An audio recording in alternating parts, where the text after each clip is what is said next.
غیر د چې هغه شرک دی هغه په غیر د توبې نه معاف کی غیر د توبه وباسي د زړه نه په اخلاص سره او نور چې څونه ګناونه دي صغائر کبایر نیک عملونو په وجه باندې الله تعالی هغه ختمي ځکه نیکې نه چې دي دا ګناونه د منځوړي هغه ګناونه د منځوړي ان الحسنات یصيبن السيئات نیکې نه ګناونه د منځوړي دارنګ حدیث کې راځي من صام رمضان ایمانا واحتسابا غفر له ما تقدم من ذنبه چا چې رمضان می شروع جوړونی ولا د ایمان د وجنه د ایمان د وجنه او د احتساب د وجنه ایمان چې مسلمانی ما احتساب د ثواب پرې ته الله مال په دې اجر راکړي دا روزه صرف عادت نه دی چې ټول خلک روزه دي زمنا زه مسلمانی ما ته د الله حکم متوجي ثواب الله مال په دې ثواب راکړي الله د روزي بدله مال په خپل راکړي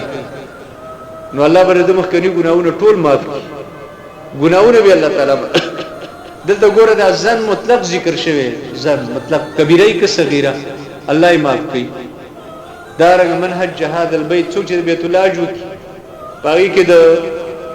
جما او د بیاي خبري ونه کی جګړه ونه کی د چا سر رجع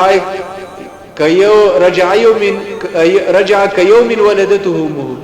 د سی ګرځي د حج نه لکه څنګه چې د مور نه پیدا شي مور انسان پیدا شي بالکل پاک صفای ګناونه الله رب العزت به دغه سی پاک او صفا کی د ګناونه ځکه حج یو نیک عمل در مشکات حدیث دی چې یو وینځه مؤمن وینځه آزاد کړل مؤمن وینځه یا مؤمن غلام نو الله د دې وینځه یا د غلام د هر یو عضو په مقابله کې الله د بدن د جهنم د اور نه آزادې د جهنم د اور دا نیک عمل د دې نیک عمل په وجه باندې دارنګ حدیث کې راځي چې یو انسان استغفار و استغفر الله العظیم الذي لا اله الا هو الحي القيوم واتوب اليه دا استغفار وای درې کرت او څونه چې ویلش نو الله رب العزت بد د ګناونه ورماف کی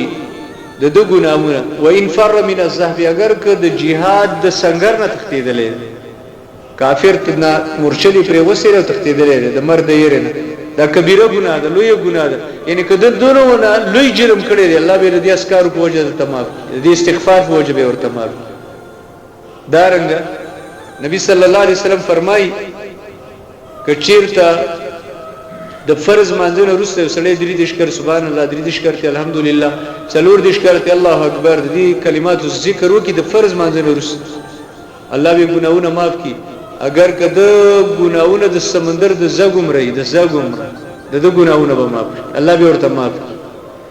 الله دون رحیم او کریم ذات نو هغه نیکینی دا برا جمع کی او د دې بوج الله تعالی دا انسان ګناونه چې دی هغه ختمي د نیکو اعمال په وجه باندې ایت کرسی چا د فرض منځونه ورستوي الله مرشو الله جنت ته بوزي سید الاستغفار چا سارو په دې ورځ مرشو جنتی دی نبی اسلام فرمایي ما خامي یو په دې شپه مرشو دا جنتی دی الله تعالی به جنت ته بوزي د دې اعمال په وجه باندې دوه رکعات او دسته وک دوه رکعات نه پون مونږ دی وک او توجه سره دی وک نبی سلام فرمایي الله دې انسان لپاره به دې دوه رکعات باندې جنت ورکړي جنت ول واجبي دا خبري یو اهتمام وړي او عقیده وړي چې دې لپاره سړی تعالی شي اهتمامي پد کی څلورم سبب